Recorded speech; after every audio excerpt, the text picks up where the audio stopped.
Magandang gabi po sa inyo lahat. Kamusta na po kayo? Nagpapasalamat po ako sa Panginoon dahil sa technology na ito, tayo po ay nakapakinig ng salita ng Diyos. Kahit po tayo ay nasa panahon ng enhanced community quarantine dahil sa coronavirus, hindi po ito hadlang upang tayo po ay makapakinig at makapagpahayag ng salita ng Diyos. Amen po. At sa gabi pong ito, ang ibabahagi ko po sa inyo ay matatagpuan po natin sa aklat ng Isaiah chapter 46 verses 3 and 4. Ang ginamit ko po ditong version ay sa New Living Translation. Kung meron po tayong mga hawak na Biblia, maaari nyo po akong sabayan sa aking pagbabasa. English man po yan o Tagalog. Isaiah 46 verses 3 and 4, New Living Translation. Listen to me, descendants of Jacob, all who you remain in Israel. I have cared for you since you were born. Yes, I carried you before you were born. I will be your God throughout your lifetime until your hair is white with age. I made you and I will care for you. I will carry you along and save you. Ang Diyos po ang magpala sa pagkabasa ng kanyang banal at buhay na salita. Tayo po ay manalangin. Oh, hallelujah. Panginoon, gabayan niyo po ang inyong lingkod, O God, sa pagbabahagi ng inyong banal at buhay na salita, Panginoon, sa gabing ito. Pangunahan niyo po ako sa aking ibabahagi patungkol sa mga talatang aming nabasa. Kayo lamang po ang aming maitaas, maluwalhati at mapasalamatan, Panginoon, sa gabing ito, O God. Sa pangalan ni Jesus, Amen. Amen. Hallelujah. Bago ko po simula ng aking pagbabahagi sa talatang ating nabasa, nais ko muna pong isalaysay sa inyo yung mga nasa una at pangalawang mga talata. Sinasabi po dito na ang mga Diyos-Diyosa ng Babylonia na sina Bel, na kilala natin sa Biblia na si Belshazzar at Nebo na tinatawag na Nebuchadnezzar. Sila ay kinarga sa karwahe habang sila ay hinihila ng mga asno. Sobrang napakabigat po nila at halos pagod na yung mga hayop na kumakarga sa kanila. Sa digmaan, hindi nila kayang ipagtanggol o tulungan ng kanilang mga tao sapagkat napaka-imposible dahil wala naman silang buhay. Kaya walang silbi sa mga taga-Babylonia ang kanilang iniidolo at sinasambang mga Diyos-Diyosan. Dahil bukod sa pabigat sa kanila, hindi pa sila kaya iligtas at tulungan. Compare po sa ating Diyos na buhay. Ang Diyos ni Abraham, Isaac at Jacob, ang Diyos na makapangyarihan sa lahat, ang Diyos natin lahat. Kayang-kaya niya tayong tulungan at ipagtanggol sa lahat ng mga kaaway. Amen? God is always in the position of carrier, never being carried. Hindi katulad ni Bel at ni Nebo, sila ang kinakarga ng mga tao. Tayo yung kinakarga ng ating Diyos na makapangyarihan. God does not need us, but rather we're always in need of Him, to be carried and sustained by Him. Amen po. Sa pamamagitan po ni Propeta Isaiah, siya ang ginamit ng Diyos sa mga taga-Israelita upang iparating sa kanila at maipahayag ang katotohanan patungkol sa Diyos na buhay.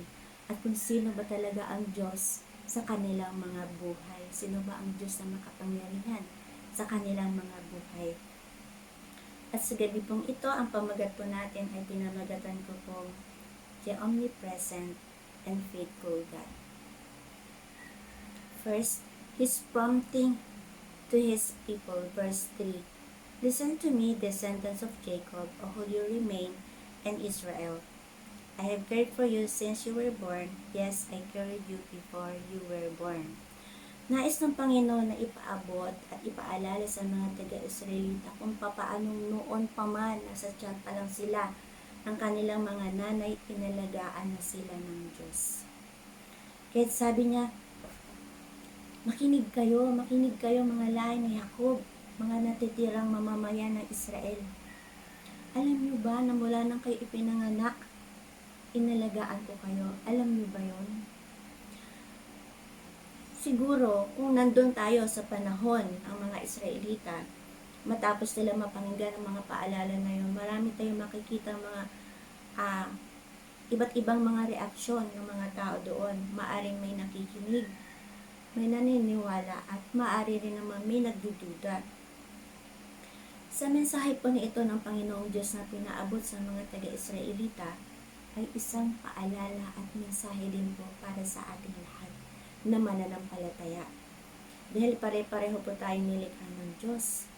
Ang lumikha sa mga taga-Israelita ay siya rin pong lumikha sa atin, diba? Ang Diyos nila noon ay Diyos din po natin ngayon. Kaya dapat po bilang mga anak ng Diyos, maging mapagpasalamat tayo. Maging thankful po tayo sa Panginoon Diyos. Pasalamatan po natin ang kabutihan niya sa ating mga buhay. And you are so blessed po. Indeed, you are fearfully and wonderfully made. Amen? Kahanga-hanga po yung kanyang pagkalikha sa atin. Sabi nga dun sa mga awit ng 139 verses 13 to 16, kilalang kilala tayo ng Diyos. Dahil siya ang lumikha sa atin, siya ang humugis sa atin sa sinapupunan ng ating nanay. Nakita niya bawat bilang ng ating mga buto, nakita rin niya kung ano ba yung itsura natin. Sino ba yung kamukha natin? Kamukha ba tayo ng nanay natin? O kamukha ba tayo ng tatay natin? Maging mga kulay natin. Alam niyo kung anong kulay natin paglabas natin. Maputi ba tayo? Maitim? O kaya manggi? Kilalang kilala tayo ng Panginoong Diyos at wala siyang hindi nakikita sa atin. Hindi pa man tayo niluluwal ng ating mga nanay sa mundong ito. Alam na ng Diyos kung ano tayo. Maging ang tinakdang araw na nabubuhay daw tayo sa mundong ito ay nakasulat na rin sa aklat ng Diyos.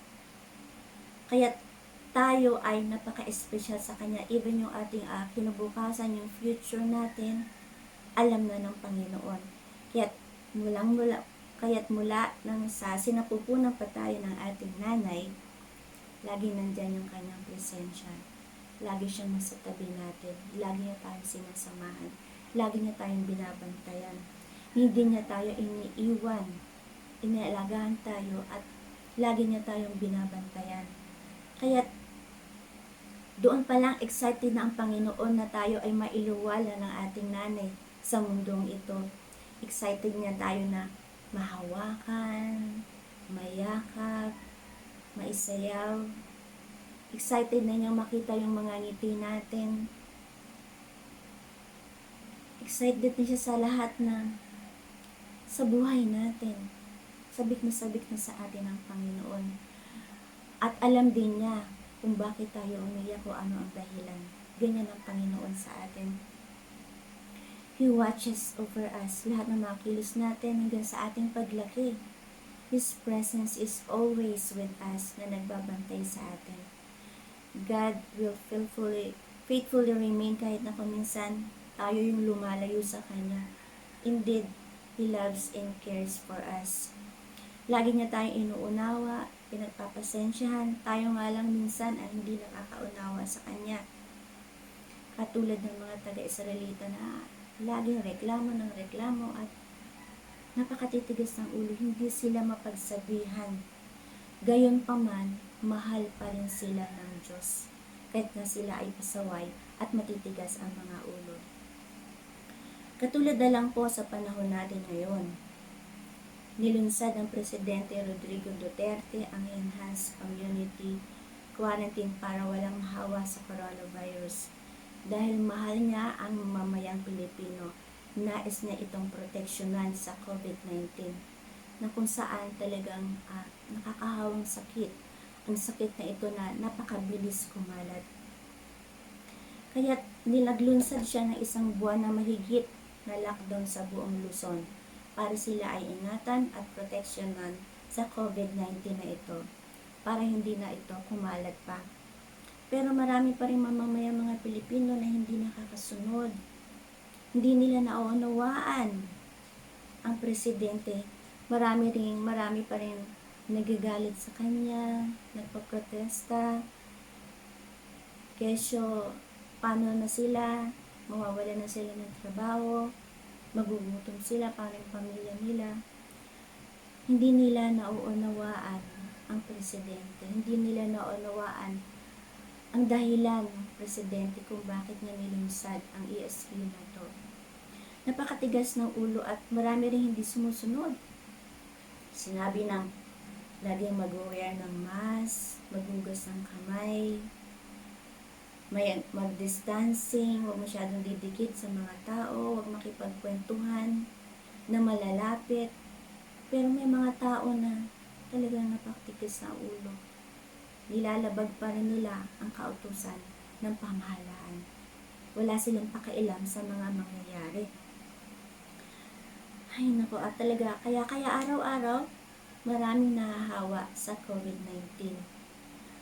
At marami rin namamatay. Kaya imbis na 30 days, mahigit lang ang lockdown, nag-extend pa ang presidente ng mga ilang pang mga araw dahil nga sa mga pasaway ng mga tao na hindi nakakasunod sa pamahalaan.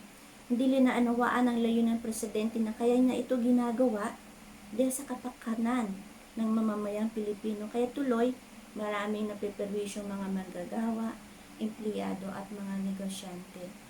Ginagawa ito ng presidente ang nararapat na paraan para mapabuti ang lahat ng mamamayang Pilipino. Dahil mahal niya ang mamamayang Pilipino, ayaw niya itong mapahamak. How much more ang ating Panginoong Diyos na lumikha sa atin. Mas higit niya tayong mahal sa lahat ng kanyang mga nilikha, kaya't gayon na lamang ang kanyang pagmamahal at pag-aalaga sa atin. Hindi lamang tayo minahal at inalagaan ng Panginoon mula nang tayo isilang sa mundong ito o mula sa ating kabataan, kundi maging sa ating pagtanda. Yan ang pangako niya sa ating lahat. Second, His promises to His people. Verse 4a. Ano ba ang pangako sa atin ng Diyos? Sabi po sa verse 4, I will be your God throughout your lifetime until your hair is white with age. Pinapangako sa atin ng Panginoon na siya pa rin ang Diyos natin habang buhay. Hindi siya magbabago hanggat tayo ay tumanda na, pumuti na yung ating mga buhok at halos tayo ay uugod-ugod na. Hindi pa rin siya magbabago sa atin. Mananatili pa rin yung kanyang pag-aalaga sa atin hanggang sa ating pagtanda. Our God is unchangeable God. Amen po. Ang Panginoon po, hindi lang po siya interesado sa ating pagkabata, kundi mas interesado po siya maging sa ating pagtanda. Bakit po? Because He made us, siyang lumikha po siya sa atin, siya po ang lumalang sa atin. Kaya't sinabi niya, I will care for you. Aalagaan ko kayo. Una niya po itong pangako. First, He will take care of us. I made you and I will care for you. Sa verse 4 po. Isang pangako ng Panginoon na kung saan makapagpatibay sa atin, makapagbigay sa atin ng kapayapaan sa ating mga puso. Na hindi tayo dapat mag-alala kahit na matanda na tayo dahil may gagabay at mag-aalaga sa atin. Dahil alam niya na kailangan natin sa panahon ng ating katandaan. Lalo na kung saan mahihina na po talaga yung tuhod natin at kung minsan pati yung memory natin ay humihina na rin, nagiging makakalimutin na rin tayo. Though hindi niya talaga tayo iiwanan sa mga bagay na yun. Pangalawang pangako po sa atin ng Panginoon, He will carry us. Verse 4a. And He has promised to carry us and care for us in every season of our life because He is our Father and we are His people. Aalalayan tayo ng Panginoon kapag tayo ay nanghina na at nawawala na ang ating lakas. kung paano nung bata pa tayo, nagsisimula pa lang tayong tumatayo, ginagabayan na tayo ng Panginoon, inaalalayan na tayo ng Panginoon, para wag tayong matumba o wag tayong madapa. Ganyan din po tayo, ang gagawin ng Panginoon hanggang tayo sa ay tumanda. Aalayan niya tayo at gagabayan sa ating paglalakad para hindi tayo madapa o hindi tayo matumba. Hindi siya magkukulang sa pag-aalaga sa atin. Hindi siya magbabago sa atin. Hindi niya hayaang tayo ay matumba, kundi He will carry us. Kakagayin pa niya tayo at papasanin sa kanyang mga likod para hindi tayo mahirapan sa ating paglalakad. Mararanasan natin ang paggabay niya dahil mahal na mahal tayo ng Panginoon at tapat siya sa kanyang mga pangako na hindi niya tayo iiwan, hindi niya tayo pababayaan man. Iwanan man tayo ng ating mga mahal sa buhay, pabayaan man tayo ng ating mga mahal sa buhay, pero ang Diyos hindi niya kayang gawin yun na tayo iwanan at pabayaan. Amen po. Kung tayo man ay nasa sitwasyon na feeling natin hinang-hina na tayo physically, emotionally, spiritually, nandiyan po ang Panginoon upang tayo ay tulungan. Anumang kabigatan ang meron tayong dinadala o alalahanin, ipagkatiwala lang po natin ito sa Panginoon at bibigyan niya po tayo ng kapayapaan at kapahingahan sa ating mga puso. Yan po ang kanyang mga pangako. Pangatlong pangako sa atin ng Panginoon, He will save us, verse 4f. Ililigtas tayo ng Panginoon. Sabi nga po sa Psalms chapter 91 verse 3 and 4, for He will rescue you from every trap and protect you from deadly disease. He will cover you with His feathers. He will shelter you with His wings. His faithful promises are your armor and protection.